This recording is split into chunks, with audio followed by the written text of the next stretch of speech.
예, 미분적 분학 2 강의를 시작을 하겠습니다. 기본적으로 이 강의는 다음의 교재를 중심으로 이루어집니다. 그래서 어, 유명한 교재죠. 스튜어트, 제임스 스튜어트의 Calculus. 네, 이것의 버전이 여러 개 있는데 이제 그 중에 Early Transcendentals의 메트릭 버전, 그 다음에 구판, 나인스 에디션. 이것을 교재로 해서 미분적 분학 2 강의를 하겠습니다. 그러니까 미분적 분학 1 강의는 다음과 같이 입력도 하나고 그 입력에 따라서 나오는 출력도 하나인 것, 즉 일변수 함수의 미분과 적분에 대해서 주로 배웠어요. 미분적 분학 2에서는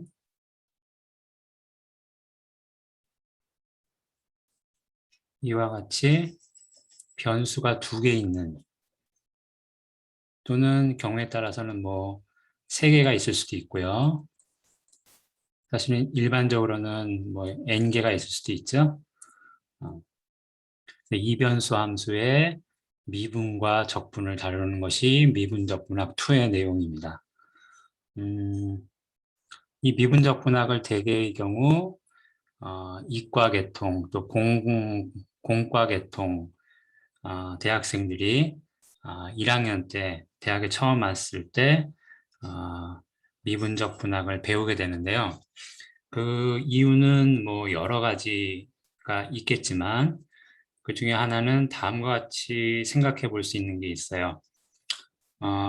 사실은 자연과학이라는 거는 자연계에 일어나는 어떤 현상들이 있는 거죠.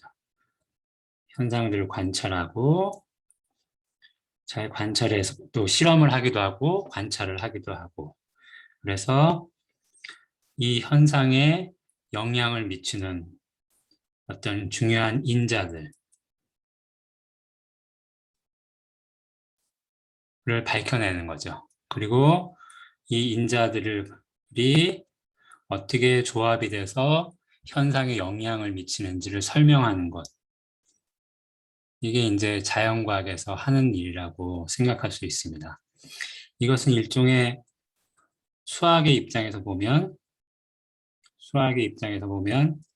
어떠한 함수를 찾는 것과 마찬가지죠. 그러니까 함수의 출력값을 현상이라고 생각을 하고 함수에 들어가는 입력값들, 즉 함수의 변수들을 인자라고 생각을 하는 거죠.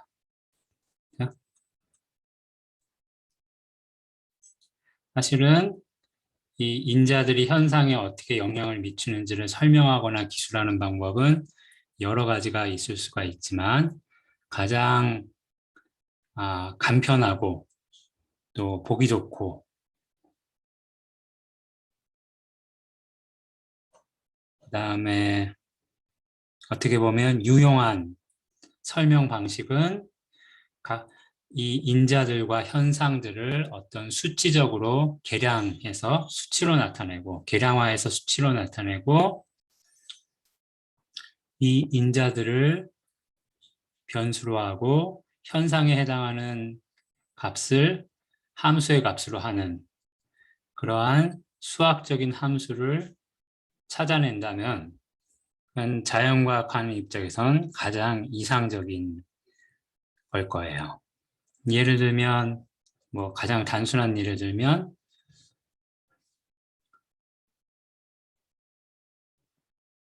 두 물체 사이에 작용하는 인력, 끌어당기는 힘의 크기는 F라고 하면 어떻게 돼요? 둘 사이의 거리의 제곱, 그 다음에 각각 두 물체의 질량, 그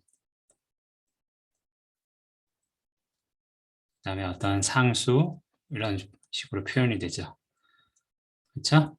그러니까 서로 끌어당기는 힘에 영향을 미치는 요소는 두 물체의 질량, 그 다음에 둘 사이의 거리가 되는 거죠. 그리고 그것이 어떻게 이 함수의 이 힘의 크기에 영향을 미치는가를 이런 수식으로 표현한 거죠. 그렇죠? 그러니까 이 경우는 보면 사실은 엄밀하게는 세 개의 변수를 가지는 함수인 거예요. 그렇죠?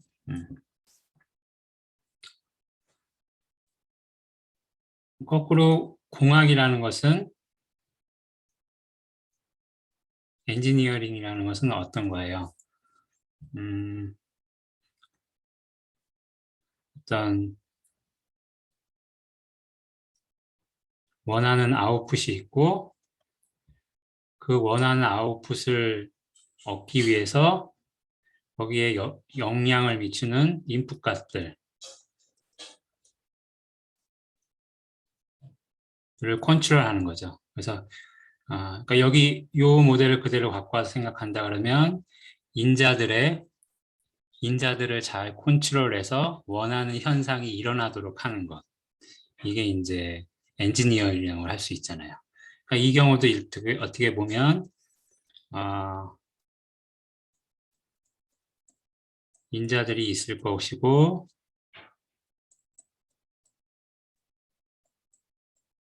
원하는 값을 내는 어떤 수식적인 함수를 하나 만들어내면 좋겠죠? 만들어낸 다음에 이 함수를 실질적으로 구현을 해낸다면, 그렇죠? 그게 어떻게 보면 엔지니어링이라고 볼 수가 있는 거예요. 어쨌든 필연적으로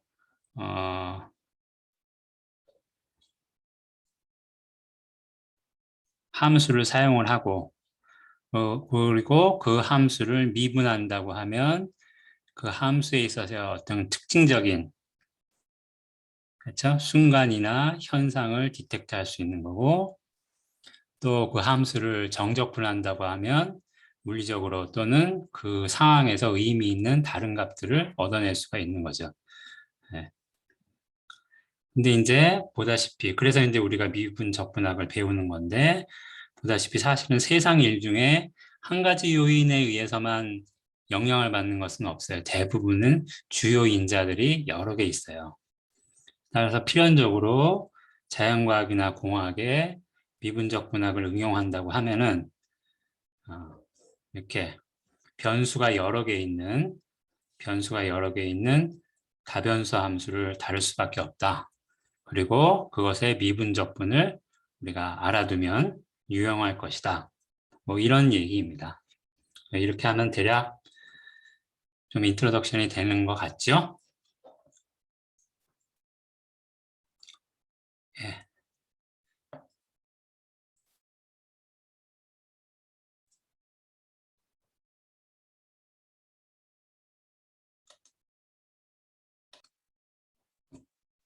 예, 그러면 이제 본 내용에 들어가서요. 일단 벡터에 대해서 먼저 강의를 하겠습니다. 12.2 벡터.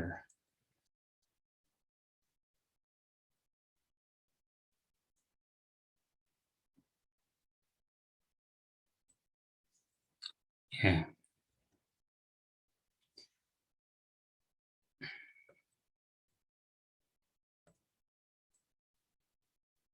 벡터라는 것은 이거를 좀 말로 설명을 하면 벡터라는 것은 일종의 quantity, 양이에요.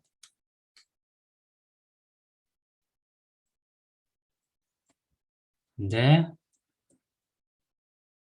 두 가지 요소를 가지고 있어요. 크기,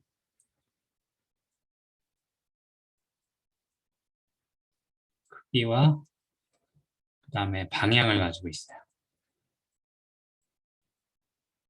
그래서 벡터는 크기와 방향을 가진 것 이렇게 생각을 하면 됩니다. 그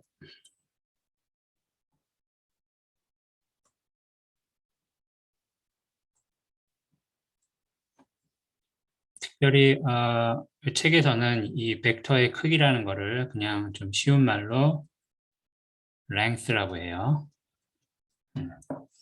그다음에 이제 direction, 방향이라는 거는 그 벡터를 어떤 공간에서 생각하느냐에 따라서 좀 다릅니다. 그러니까 이 미적분학 책에서 주로 생각하는 것은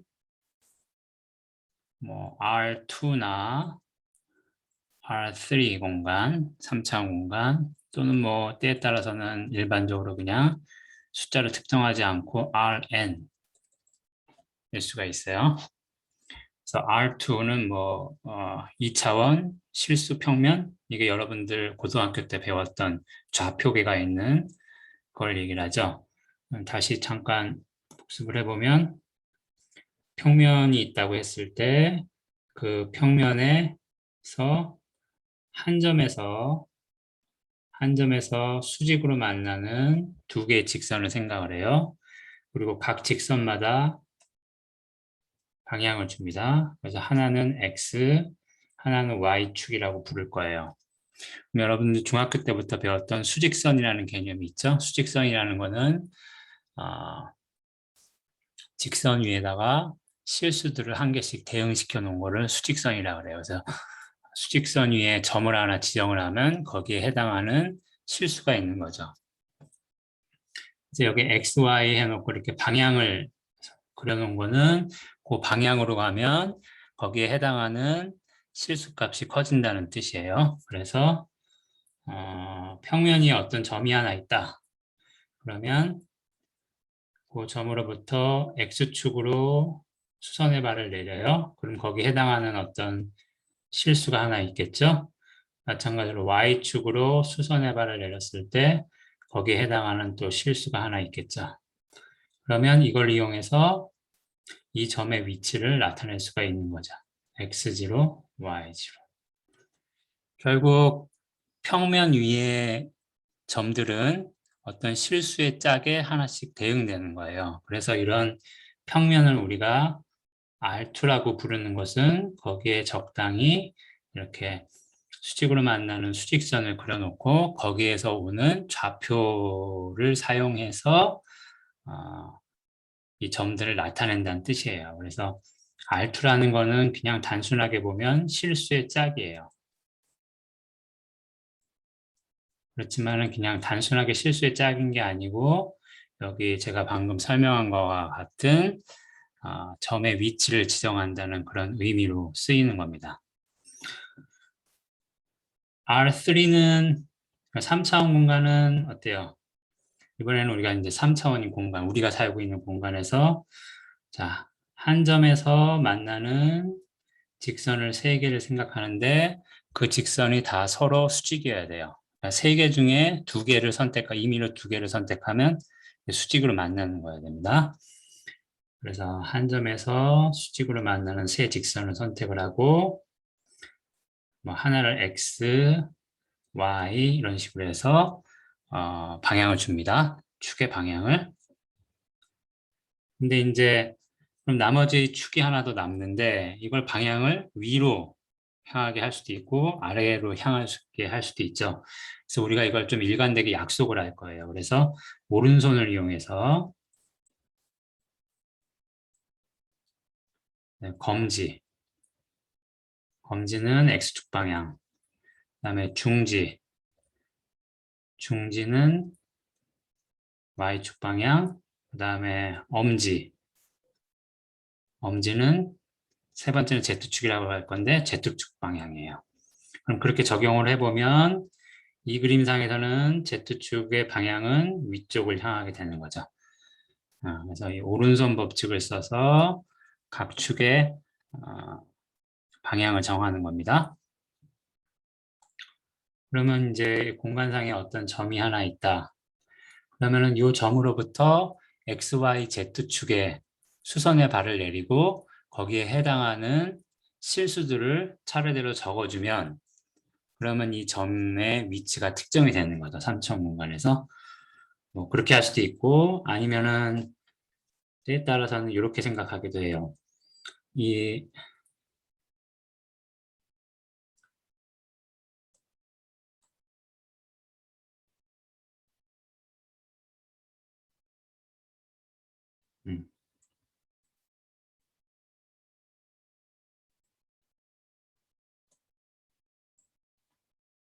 이 XY 축을 포함하는 평면을 생각을 하는 거예요. XY 축을 포함하는 평면을 생각을 하고 주어진 점으로부터 XY 축을 포함하는 평면, 이거를 그냥 XY 평면이라고 할 텐데 거기에 수선의 발을 내려요.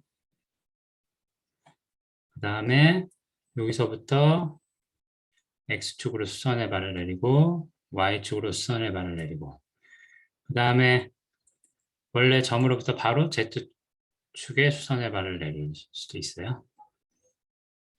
그러면은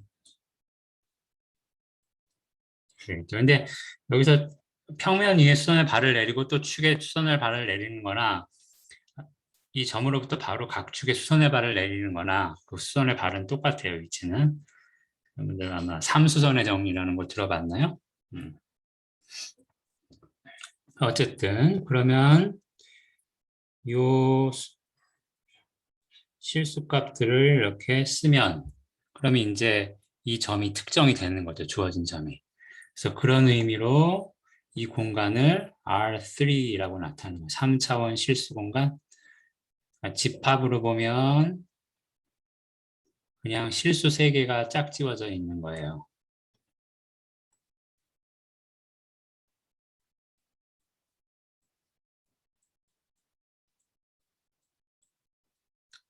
집합으로 보면 실수 3개가 짝지워져 있는 거지만 사실은 이렇게 매칭을 시키는 여기 설명한 대로의 의미를 가지고 있다. 이렇게 하면은 뭐 R4도 할 수 있고 R5도 할 수 있죠. 다만 우리가 쉽게 인지하는 거는 3차원까지 인지를 하니까 4차원부터는 그림으로 나타낸다거나 이렇게 생각을 할 수는 없어요. 그렇지만 이제 충분히 여기 이렇게 잘 포뮬레이트해 있는 거를 이제 확장해서 얘기를 할 수가 있겠죠. 오늘 기회가 나면 더 보기를 합시다. 자, 그래서 어쨌든 이런 주로 우리가 이제 생각하는 벡터들은 R2나 R3에 있는 벡터일 거고요. 그러면 R2에서 디렉션이라는 거는 이제 이렇게 360도 쭉 돌아가는 방향이겠죠. 그렇죠? R3에서는 방향이 더 많이 있겠죠. 예. 어쨌든 이렇고요.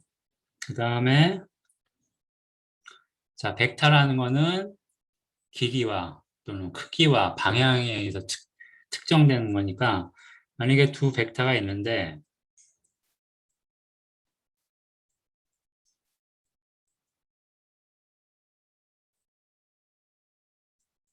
그들이 가지는 길이와 방향이 똑같다 그러면 사실은 같은 벡터인 거죠.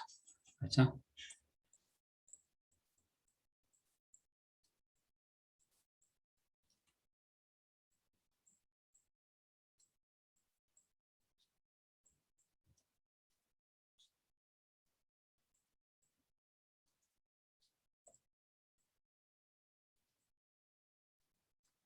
그렇죠? 벡터가 같으면 어떻게 결정하느냐? 그것의 크기와 방향이 같으냐 다르냐로 특정한다는 거. 그다음에 이제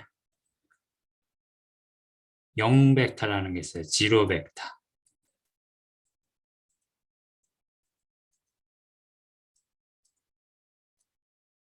이거는 그냥 크기가 0인 벡터예요.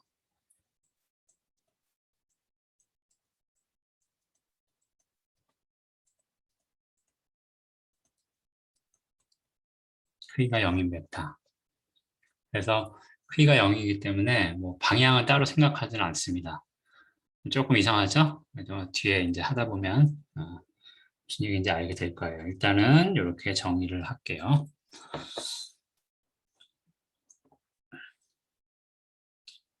자, 그러면 여기 이제 벡터에 대해서 얘기한 것은 어떤 개념적인 거죠. 그냥 말로 개념을 서술한 건데 실제 이제 우리 수학에서 이 벡터라는 거를 가지고 뭔가 해보려고 그러면 이 벡터를 좀 잘 나타낼 수가 있어야 돼요. 예. 실제 수학에서 다루고자 하는 대상물을 잘 표현할 수 있으면 거기에 대해서 우리가 생각을 더 보태기가 용이해지는 거죠. 벡터도 마찬가지예요. 그래서 여기서는 벡터를 나타내는 두 가지 방법을 얘기를 하겠습니다.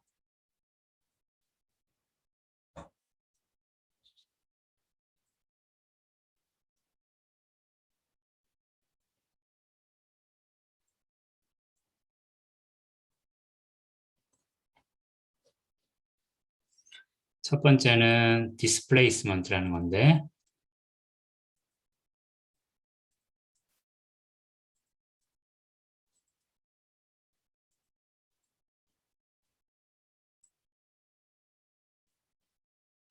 이건 뭐냐면 일단은 점을 두 개 줘요. 그래서 A와 B를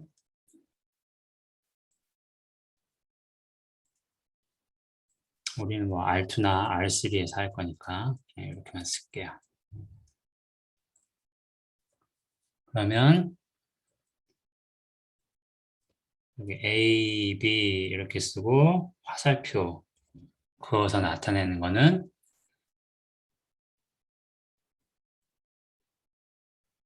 벡터인데, 길이는 점 A, B 사이의 거리, distance between, 그러니까 결국 A와 B를 연결하는 선분의 길이인 거죠. 그 다음에 방향은,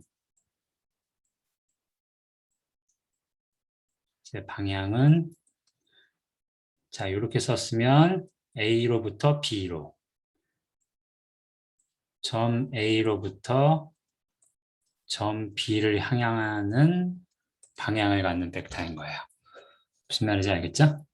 그러니까 뭐 점 A가 있고 점 B가 있다. 그러면 보통 우리가 이렇게 화살표를 거서 나타내요. 둘 사이를 있는. 보면 이제 이게 이 화살표의 길이가 두 점 사이의 거리가 되는 거죠. 그러니까 이 벡터의 길이가 될 거고요. 방향은 A로부터 B를 향한다.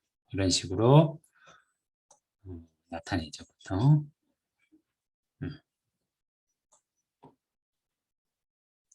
그래서 이러한 것을 displacement 벡터라고 해요. 그러니까 displacement라는 거는 이제 placement니까 위치의 차이를, 그렇죠? 두 점 간의 위치의 차이를 이용해서 벡터를 나타내는 겁니다. 그리고 특별히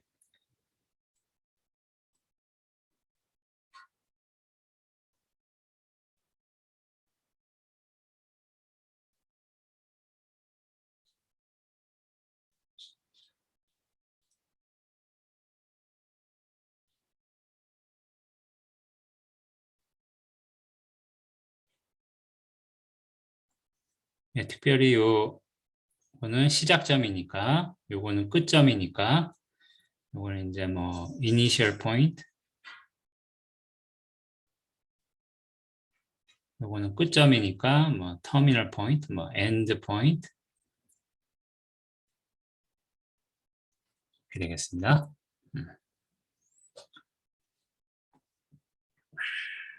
그럼 예를 들어서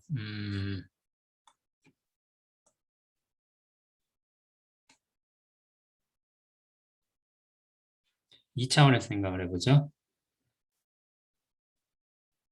XY 축이 있고요.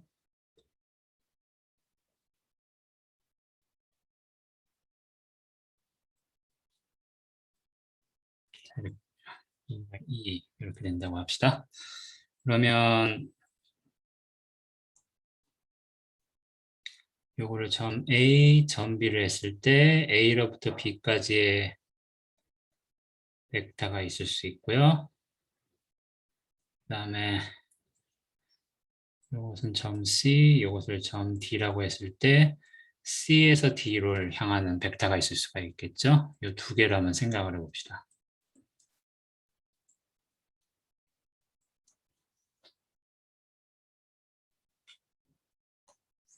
일단 보면 AB 사이의 거리나 CD 사이의 거리나 같다는 걸 알 수가 있어요. 그렇죠? 그리고 이 둘에 나타내는 이 선분이 사실은 평행해요. 그러니까 방향이라는 거는 사실 되게 상대적인 개념이에요. 그러니까 방향이라는 걸 얘기를 하려면 어떤 기준을 하나 설정해 놔야 되는 거죠. 예를 들어서 이 X축을 향하는 방향, 그렇죠? X축의 오른쪽으로 가는 방향을 기준으로 했을 때 다른 선 또는 다른 방향이 이것과 이루는 각의 크기, 그 각의 크기를 우리가 얘기를 하면 사실은 방향을 하나 얘기한 거랑 마찬가지예요. 그래서 그런 관점에서 보면 여기서 X축을 향하는 각도가 둘이가 똑같다는 것을 알 수가 있어요. 알 수가 있겠죠? 그러니까 둘 사이의 AB와 CD는 같은 방향인 거예요. 소위 이제 뭐 평행 이동을 했다 이렇게 얘기를 하는데, 그래서 AB와 CD 벡터는 이 벡터들을 나타내는 점들의 위치는 다를지언정 사실은 길이와 방향이 같기 때문에 이것에 의해서 나타내지는 벡터는 같은 벡터다 이거죠. 여러분들이 요거를 꼭 인지를 해야 돼요. 알겠죠?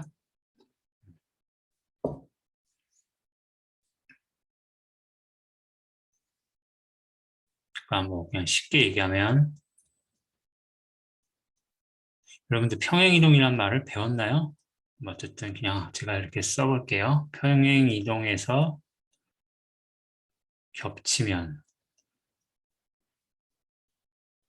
화살표까지 딱 겹치는 건 겹치면 같은 벡터란 얘기죠. 음. 자, 그 다음에 벡터를 나타내는 또 다른 방법은 컴포넌트 벡터예요. 뭐 별게 아니고 좌표를 이용하는 거예요. 예를 들어서 R2에서도 마찬가지예요. 그러니까 제가 그냥 뭐 어느 때는 R2, 어느 때는 R3 이렇게 할게요. 근데 어쨌든 R2나 R3 다 적용되는 거예요. R3에서 생각하면 자, 어떤 벡터가 있는데 그거를 이렇게 표현합니다. 그래서 A1, A2, A3는 사실은 좌표 값이에요. 근데 우리 좌표를 나타낼 때는 이렇게 괄호를 쓰죠. 근데 여기서는 이제 이 책에서는 벡터를 나타낼 때는 꺽쇠를 써요. 이 벡터는 뭐 크기와 방향 뭐 이런 거 얘기해주면 되죠. 또는 시작점과 끝점을 얘기를 해주면 되죠. 그래서 as the point,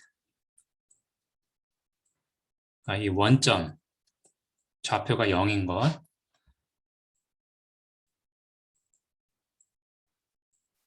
이거를 시작점으로, 그 다음에 여기 요 A1, A2, A3에 해당하는 좌표에 해당하는 점을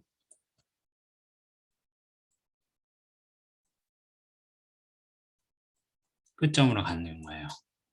무슨 말인지 알겠죠? 그러니까 이 컴포넌트 벡터라는 거는 결국 뭐예요? 시작점은 그냥 원점으로 다 통일을 시켜버리는 거예요. 그래 놓고 그 약속하에서 시작점은 원점이다 라고 약속을 하고 그러면 끝점의 위치만 나타내면 되잖아요. 그래서 그 끝점을 좌표를 이용해서 나타낸 것, 이것이 컴포넌트 벡터입니다. 예를 들어서 이번에도 뭐 2차원에서 해보죠. 어, 또 이렇게 해봅시다. 두 점을 생각을 합시다. 1,1 좌표가 2,3인 두 점이 있어요.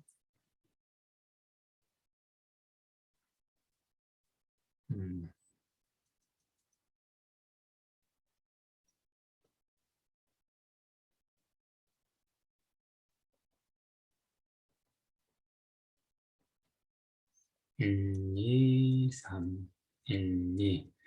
그러면 A가 1,1, B는 2,3. 그렇죠? 그럼 여기서 벡터 A, B를 생각을 해봅시다. 그러면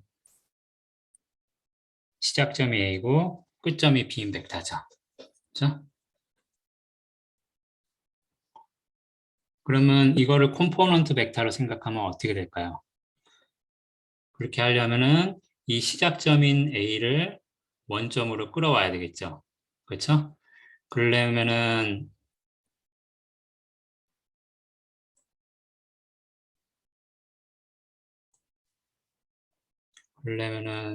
아래쪽으로 1만큼 이동하고 그다음에 왼쪽으로 1만큼 이동해야 돼요. 그렇죠? 결국 좌표값을 x좌표값을 첫 번째 좌표값에 마이너스 1만큼 하고 두 번째 좌표값을 마이너스 1만큼 하면 a가 어, 원점으로 이동해요. 그럼 b도 똑같이 마이너스 1, 마이너스 1만큼 이동해야 되는 거죠. 그렇죠? 결국 이렇게 이동했을 때 끝점의 좌표값은 최초의 2와 3에서 각각 마이너스 1씩 빼면 되는 거죠. 그래서 이 디스플레이스먼트 벡터를 컴포넌트 벡터를 나타내면 1,2가 될 겁니다.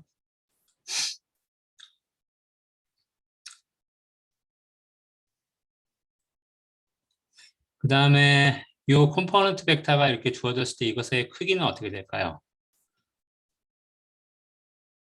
그러니까 뭐 그냥 단순하게 상황을 단순화해서 보면 여기 A1, A2, A3 이렇게 되어 있는 거죠. 그렇죠?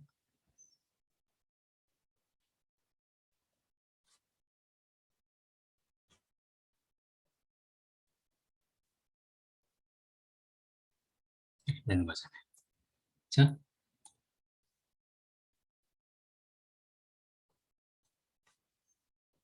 그리고 여기가 수직,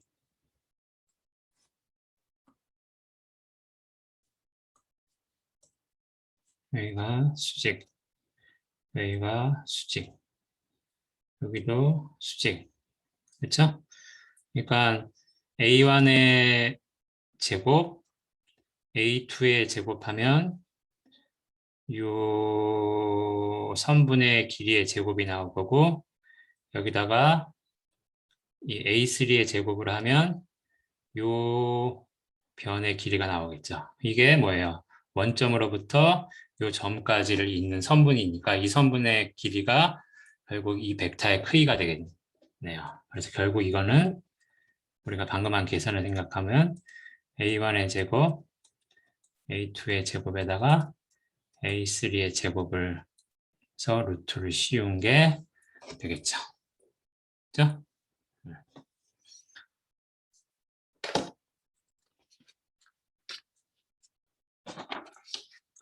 자, 그래서 이렇게 벡터를 나타내는 방법까지 얘기를 했는데 어,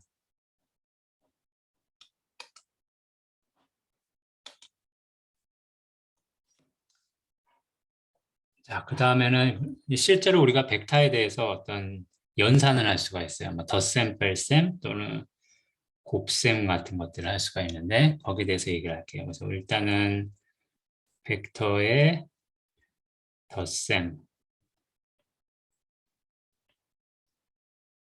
생각을 해봅시다. 그러니까 임의로 벡터 u와 벡터 b가 주어졌다고 합시다. 그러면 이 벡터 u와 벡터 b의 덧셈은 어떻게 되느냐면 정의예요. 우리가 이제 벡터는 자유롭게 이동을 할 수 있으니까 이 벡터 u의 끝점에다가 벡터 b의 끝점을 놓을게요. 그럼 이렇게 연결되는 선이 있겠죠? 그러면 이 경우 이 상태에서 벡터 u의 시작점에서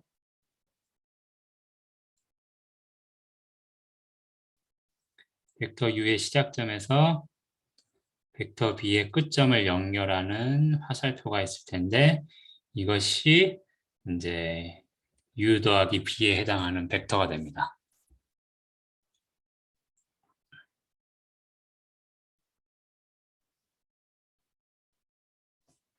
알겠죠?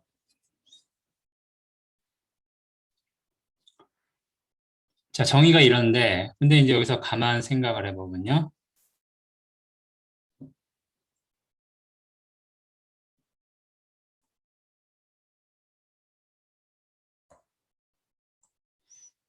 자, 이번에 벡터는 이제 우리가 자유롭게 평행이동할 수가 있으니까, 이 벡터 B를 평행이동해서 이렇게 놔보죠. 벡터 U도 평행해서 이렇게 놔보죠.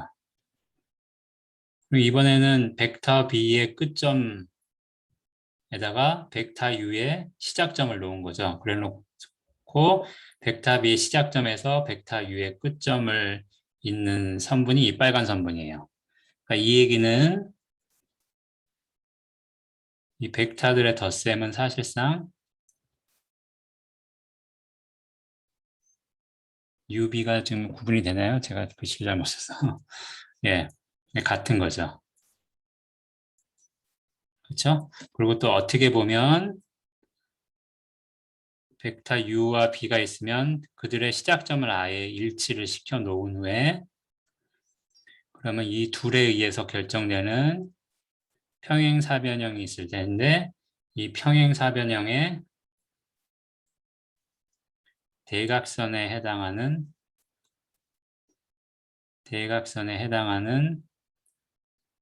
화살표가 U 더하기 B인 거죠, 또. 그렇죠? 그래서 이런 의미가 있습니다. 음, 그리고 실제 여기서 우리가 U의 시작점을 이 상태에서 U의 시작점을 A, 여기 끝점을 B, 요점을 C라고 놓고 보면 어떻게 돼요? 벡터 AB하고 벡터 BC를 더하면 AB, BC 하면 뭐가 돼요? 벡터 AC가 되는 거죠. 그렇죠? 이런 패턴이 있는 거죠. AB, BC면 AC. 네.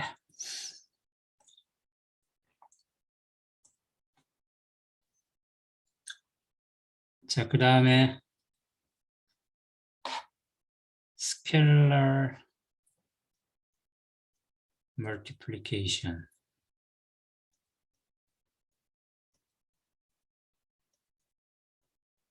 스케일러라는 거는 이제 벡터에 좀 대응되는 말이에요. 그러니까 벡터는 방향도 있는데 스케일러는 크기만 있는 것. 근데 스케일러도 플러스 마이너스가 있거든요. 그러니까 단순히 크기만 있는 건 아닌데 어쨌든 벡터에 대응되는 값으로서 스케일러라는 말이 있는데, 그러니까 우리가 하고 있는 R2나 R3에서는 스케일러라는 거는 그냥 실수라고 생각하면 됩니다. 그래서 스케일러 멀티플리케이션이라는 거는 벡터에다가 실수를 곱하는 거예요. C를 A 스케일러, A 리얼 넘버라고 하고, 그다음에 어떤 벡터 U가 있다 그럽시다. 그러면 C 곱하기 B라는 것도 이것도 일종의 벡터예요. 일종이 아니고 그냥 벡터예요. 근데 어떤 벡터냐 하면 어떤 벡터냐 하면 길이는 C의 절대값에다가 벡터의 크기를 곱한 거. 그러니까 결국 이 벡터의 크기는 뭐예요? C배 되는 거죠. 그렇죠? 그 다음에 방향은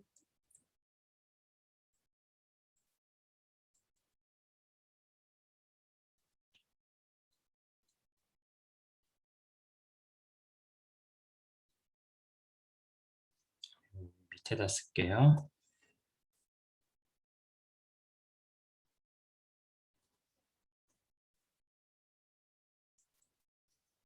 이것의 방향은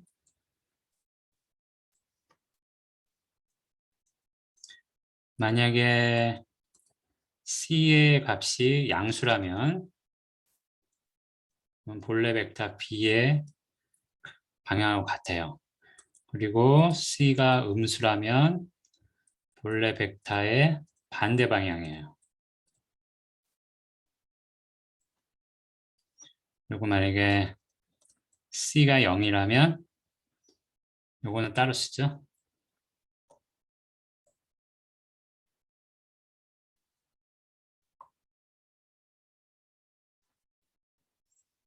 만약에 C가 0이면 이 CB는 그냥 0 벡터예요. 이렇게 0자 쓰고 좀 겹치게 쓰면 이거는 0 벡터로 알아주세요.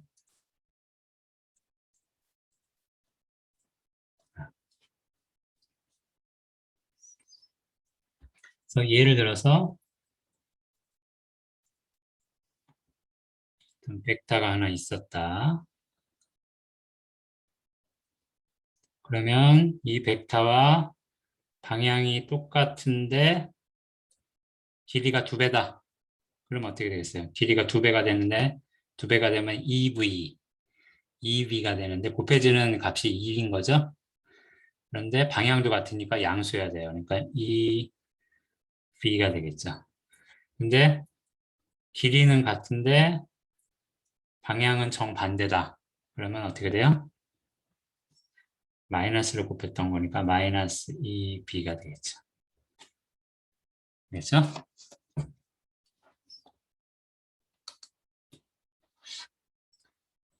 자, 그 다음에 빼기도 생각할 수 있겠죠. 벡터 U에서 벡터 B를 뺐다. 이거는 그냥 이렇게 정의하면 돼요. 이건 정의입니다. 벡터 U에다가 마이너스 B 벡터를 곱한 거예요. 더한 거라고 생각해요. 마이너스 B 벡터라는 거는 마이너스 2를 B에다가 곱한 거예요. 그러니까 방향이 정반대고 크기는 같은 거죠. 이거 그림으로 이해하면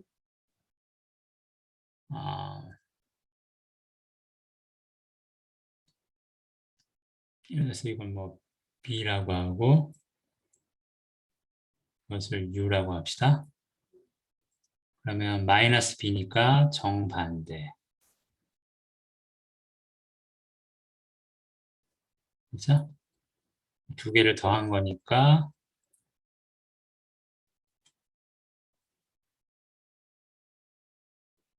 이게 되는 거죠. 그렇죠? 또는 이거를 평행이동해서 생각을 하면 요 화살표에 또 해당하는 걸 거예요. 그러니까 6 빼기 B는 어떻게 보면 B의 끝점에서 U의 끝점을 향하는 것. 이렇게도 해석할 수 있겠죠. 그렇죠?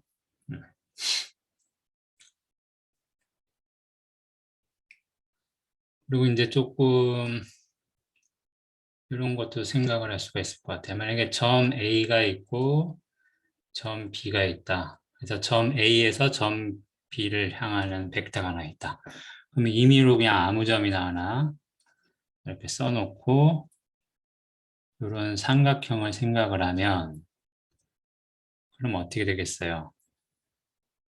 벡터 AB는 AC, CB니까 그렇죠? 벡터 AC 더하기 벡터 CB가 되겠죠. 네, 이제 벡터 AC는 벡터 CA에 마이너스 붙인 게 되겠죠.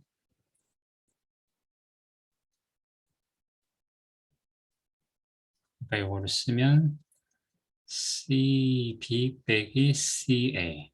그러니까 뭘 얘기하고 싶은 거냐면 AC, CB 이렇게 더하면 AB가 돼버리고 그다음에 AB가 있으면은 임의로 점 C를 도입을 해서 CB 빼기 CA 한 게 AB다. 이런 패턴으로 쓸 수가 있다는 거예요. 그래서 이거는 우리가 자주 벡터의 연산에서 활용하는 거니까 기억을 해두면 좋을 것 같습니다. 자, 그러면 우리가 이제 벡터의 덧셈, 뺄셈, 그 다음에 스켈라고까지 했는데 그건 이제 여기서 얘기했던 거는 이제 정의고요.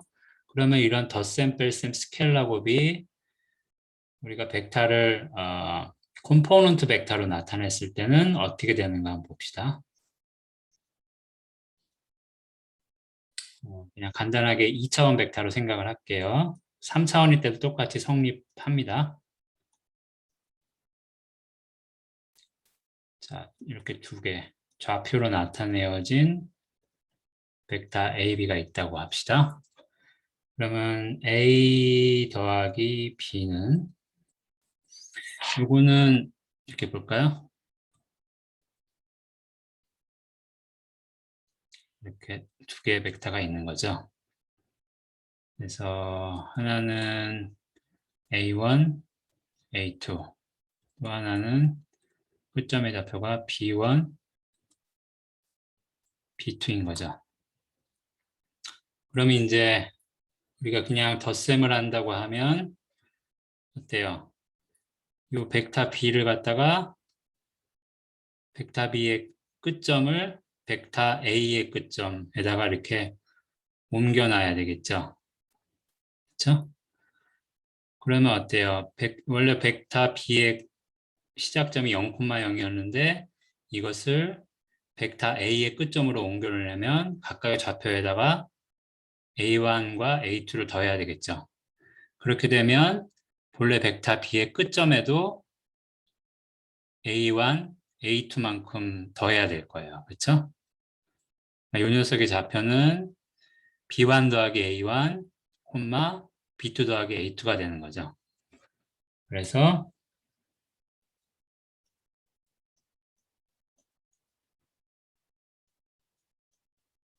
벡터끼리 더하는 거는 사실은 각각의 좌표값을 더하는 거와 같다. 오히려 좀 쉽죠? 이렇게 보면 마이너스 A는 어때요? 방향은 정반대고 크기가 반대가 돼야 되니까 크기는 같고 방향이 정반대가 돼야 되니까 원점 대칭이죠? 그러니까 이거는 본래 것의 좌표에다가 마이너스 값을 곱한 거랑 마찬가지.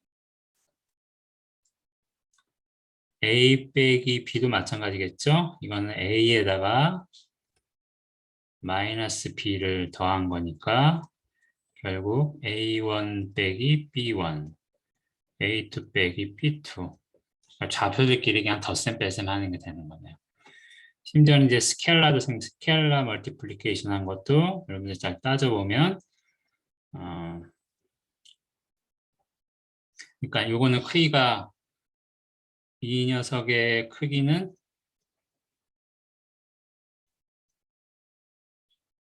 이렇게 되겠죠. 그러면 여기 C에다가 루트에다가 A1 제곱, A2 제곱 뭘 안에다 집어넣으면 C 제곱, A1 제곱, C 제곱, A2 제곱 돼야 되죠. 그러니까 이런 좌표, 이렇게 크기가 나오려 그러면 좌표를 이렇게 설정을 해주면 되겠죠. 그렇죠? 근데 이제 이 C가 플러스냐 마이너스냐 이건 이제 그 C의 값에 따라 달라지는 거니까 그렇죠? 그냥 뭐 복잡할 게 없네요. 그렇죠? 그냥 이렇게 써주면 딱 여기서 원하는 벡터가 돼버리죠. 그렇죠? 그래서 덧셈은 뺄셈은 좌표들끼리 더하고 빼고 그다음에 스켈라 곱은 그냥 또 그 스켈라를 실수값을 좌표에다 그냥 곱해주는 거랑 같다 이거죠. 자, 그러면 이렇게 컴포넌트 벡터로 봤을 때 이 공식을 활용을 하면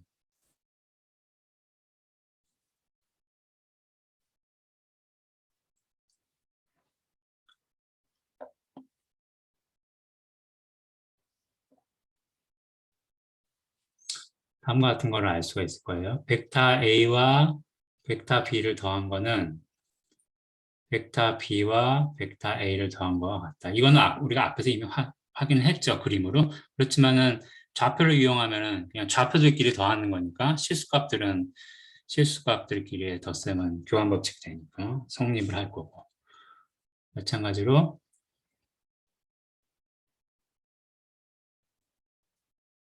이건 이제 결합 법칙을 묻는 거죠. B와 C를 먼저 더하고 A를 더하는 건데 사실은 좌표 입장에선 다 실수니까 B와 C의 좌표를 먼저 더하고 거기다 A의 좌표를 더한 거는 A, B의 좌표를 먼저 더하고 그 다음에 C의 좌표를 더한 거랑 뭐 같겠죠. 그렇죠?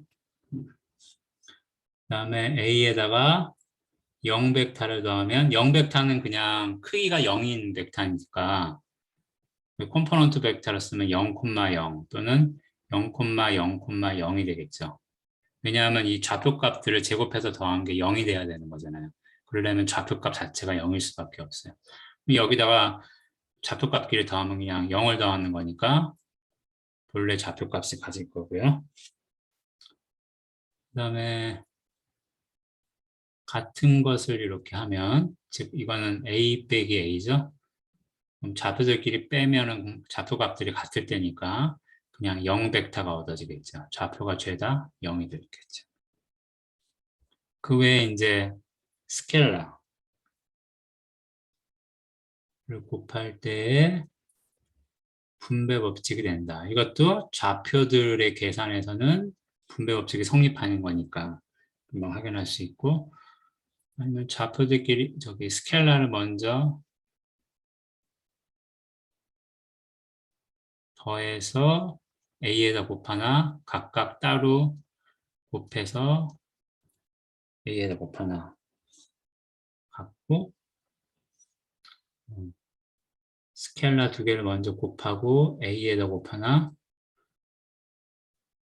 하나를 먼저 벡터에다 곱한 다음에 스켈라를 곱하나 그렇죠. 예. 그래서 이러한 것들은 위에 6번에서 벡터의 연산을 좌표로 나타내었을 때 그것을 활용하면 금방 알 수 있다. 그래서 어쨌든 덧셈의 경우에는 교환법칙, 결합법칙 다 성립하고 스켈라 프로덕트에 대한 멀티플리케이션에 대한 어, 분배법칙 등등이 성립한다는 걸 금방 알 수가 있습니다.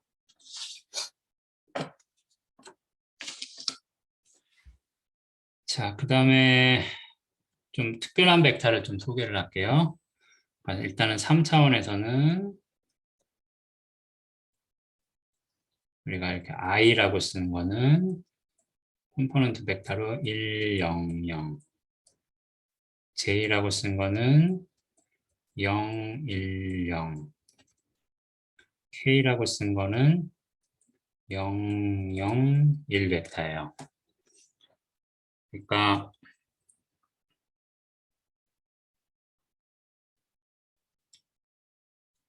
3차원을 생각하면 아까 1, 1,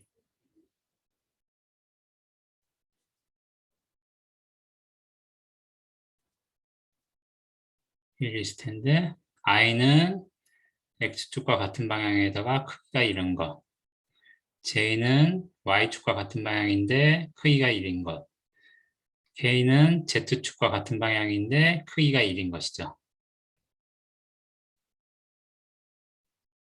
네. 그래서 이거를 특별히 뭐라고 부르냐면 이름이 있어요. 스탠다드 베이시스라고 불러요. 스탠다드 베이시스. 스탠다드 베이시스란 말은 뭐냐면 이런 뜻이에요. 그러니까 이렇게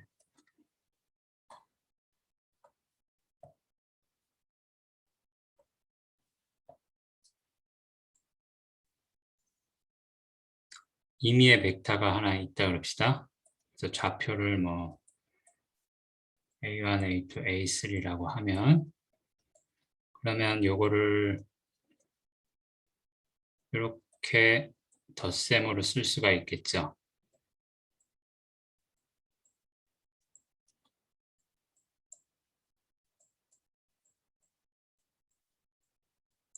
그렇죠? 그 다음에 이거를 스케일업 곱을 한 거라고 생각하면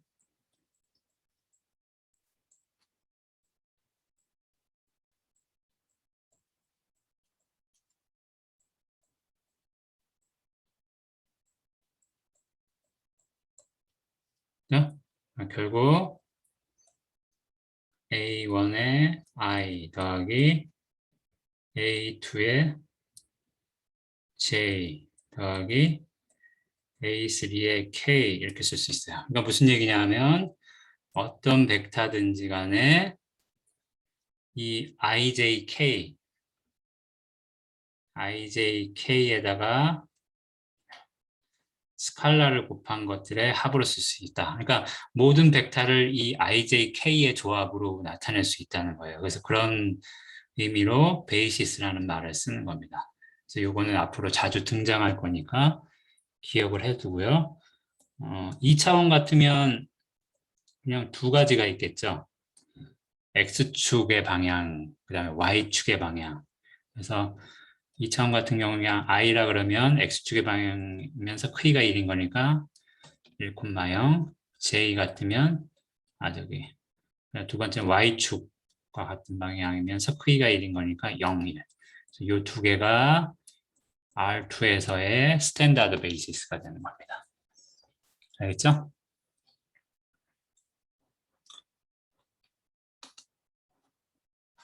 자, 이제 마지막으로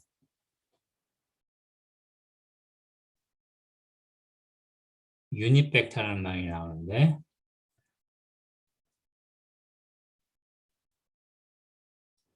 유닛 벡터라는 건 별게 아니고 크기가 1인 벡터예요.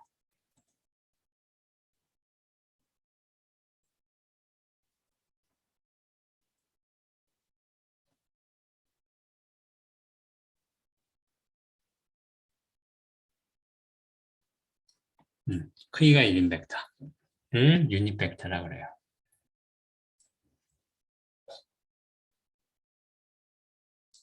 그러면은 예를 들어서 뭐 R2에서 생각을 했을 때는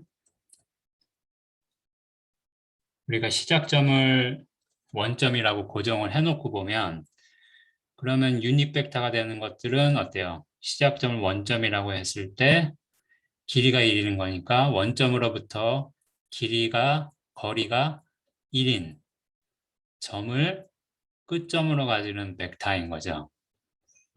원점으로부터 거리가 1인 점들을 다 모아놓으면 뭐가 돼요? 유닛 서클이 되겠죠. 반지름의 길이가 1인 원.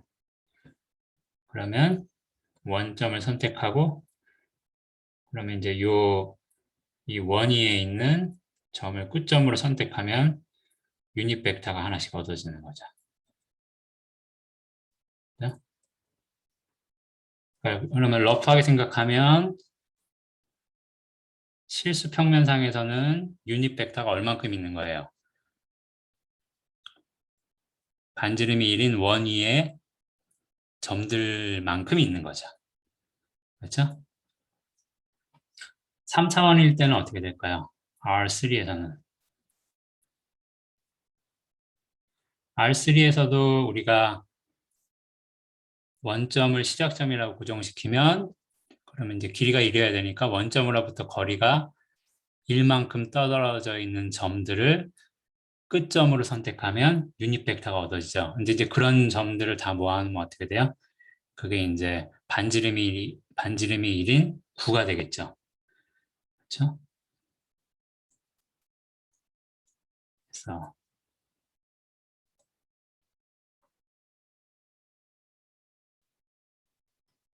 제가 뭐 그림은 잘 못 그리지만 9가 있겠죠. 그렇죠?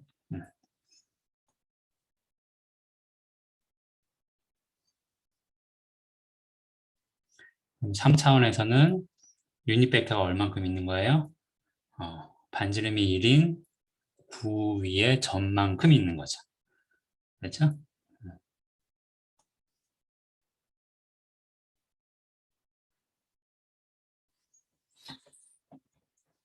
자, 그러므로 예제를 하나 얘기하면 자, 어떤 벡터가 하나 있는데 이것이 0벡터는 아니에요. 그러면 이 본래 벡터에다가 스케일러로 곱하는데 그 스케일러 그 실수값을 곱하는데 그 실수값이 자신의 크기의 역수인 거예요. 자신의 크기의 역수만큼을 스칼라 곱을 하면 어떻게 되겠어요? 그러면 이것의 크기는 우리가 스케일러 멀티플리케이션의 정의에 의해서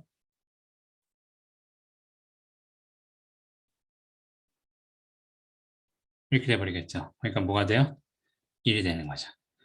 결국 이렇게 하면 이거는 유닛 벡터가 되는데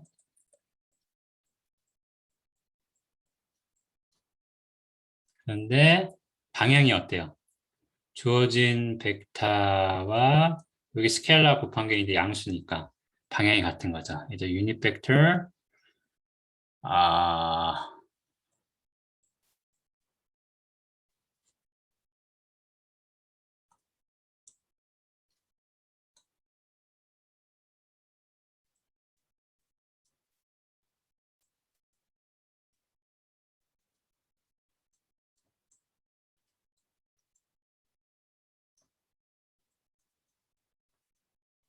그렇죠? 그러니까 주어진 벡터와 크기가 같으면서 아니 방향이 같으면서 크기가 1인 벡터를 얻을 수가 있어요. 이것도 이제 우리가 좀 자주 유용하게 쓰이는 거니까 기억을 해주세요. 예를 들어서 그러면은 벡터 2, 마이너스 1, 마이너스 2가 있다. 그러면은 본래 벡터에다가 크기의 역수, 크기는 어떻게 되겠어요? 2의 제곱, 마이너스 1의 제곱, 마이너스 2의 제곱 이렇게 되겠죠? 그러면 이게 마침 안에 있는 게 9가 되네요. 그래서 이게 3분의 1이 되니까 3분의 2, 3분의 1, 3분의 2 이렇게 하면 이것은 이 녀석과 방향이 같으면서 크기가 1인 벡터가 되는 것이죠. 예, 그래서 벡터에 대한 얘기는 여기까지 하는 걸로 하겠습니다. 그러면 첫 번째 강의를 마치겠습니다.